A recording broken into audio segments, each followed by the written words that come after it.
2025 आमच्या एंगेजमेंटला 4 वर्ष पूर्ण. कधी गेले हे 4 वर्ष समजलंच नाही. प्रत्येक क्षण प्रेम, हसू आणि गोड आठवणींनी भरलेला होता.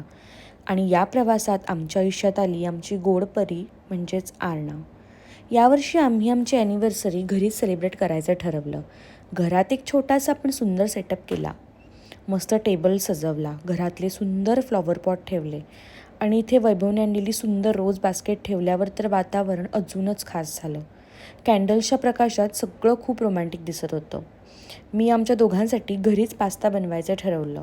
मस्त तेल गरम करून त्याच्यामध्ये कांदा, ग्रीन, रेड आणि येल्लो शिमला मिरची, टोमॅटो बारीक चिरून घातली. त्यानंतर रेड मिरची पावडर घातली आणि इथे एक स्मिथ अँड जोन्सचा पास्ता मसाला मिळतो, तो माझ्या फ्रेंडने मला रिकमेंड केला होता. खरंच खूप सुंदर टेस्ट आहे. त्यानंतर थोडीशी आलं लसूणची पेस्ट घातली आणि इथे मायोनीज थोडंसं ॲड केलं. याच्यामुळे थोडासा क्रीमिश फ्लेवर येतो. त्यानंतर त्यामध्ये थोडासा रेड चिली सॉस ॲड केला आणि शिजवलेला पास्ता घालून मस्त सगळं मिक्स करून घेतलं आणि 2 मिनटं वाफवलं.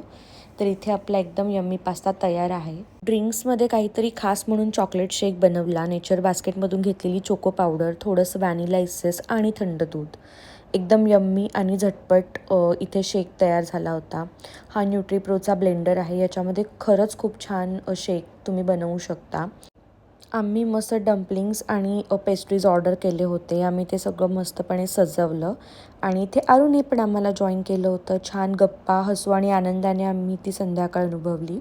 खरंच कधीकधी अशा शांत डेट नाईट्स आपल्या कम्फर्टेबल घरात घालवलेल्या मनाला एक वेगळाच आनंद देऊन जातात. थँक्यू.